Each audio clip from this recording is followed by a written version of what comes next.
Coming up on our draft year, it was a tough situation in tryouts because there were a lot more goalies that came in. So coming down to the wire, it was between me and another guy for the final spot.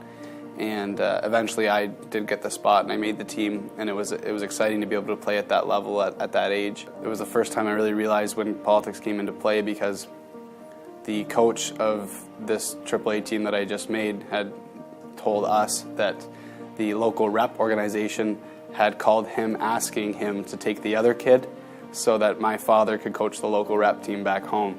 And that was a tough pill to swallow, because you knew you were in that spot fair and square, and the fact that somebody wanted you to play on another team just for your dad to coach, it really made you realize kind of the bad part of the game.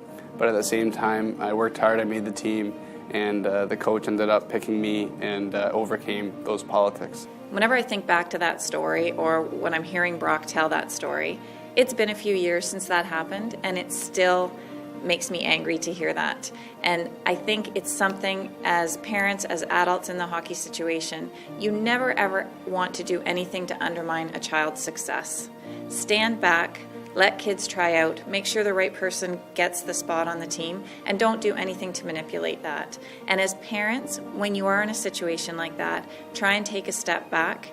Take a day, 24 hours before you send emails, before you have conversations. Luckily for me at the time, I didn't know that it was going on, and we didn't find out till after, which I think was to our benefit.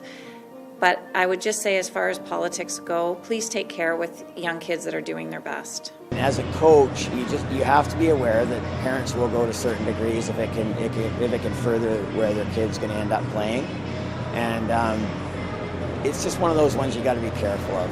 It happens. You sort of recognize it and you continue to deal with them at a professional level, but recognizing that they might be trying through their actions to sort of support their child end up where they want it to be. It happens. I would say there's always been politics involved, and that's been part of the learning experience for them, because there's politics in life. When I first started coaching, I was sort of naive to it all, because growing up, my parents, we never talked about my line mates or other kids. It just never happened, so I was really naive to it all. So I definitely learned some hard lessons early when I started coaching, with parents doing that and it working for them, or they're manipulating their way to change. But since I realized that, at the level I'm at, I adopted a policy where you're not going to talk to me about ice time. You're not going to email me, you're not going to text me, you're not going to anything. If there's any issues with ice time or power play time, your son has to come to me and take ownership of his career. And since I've instituted that policy, it's been great.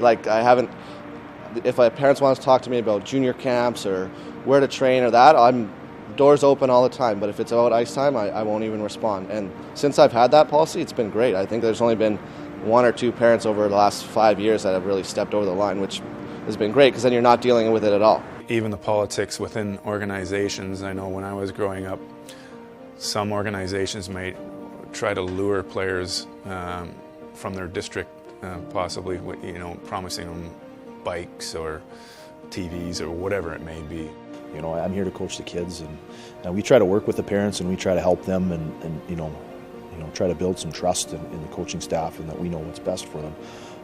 But it's a tough one, because it's hard to if a parent's not a nightmare, but the kid's a great kid, it's pretty tough to hold that against the kid, and you just you try to support the kid and help him kind of build through it, and make sure that and you can try to help the parents a little bit along the way. The kids are playing, you aren't, so just watch your kids and be respectful to everyone, I guess. I don't know if I should say this, but I told him years ago that you will need to make it on your own. I will never pretend to be friends with someone just to get you ahead. That's something you're going to have to do on your own, and sometimes that won't always work. That's politics. But as you become an adult, politics play a role in life, and you have to deal with it, rise above it, and just keep working hard and push through, and he gets that. If you're a parent and you're talking to someone in a position of authority, whether it be a coach or a scout, it's important not to put down other kids. For one, it's going to get back to the team and probably to the kid that you're putting down. And even though you might think it's a secret, everyone knows who's talking about who. The hockey world is a small world.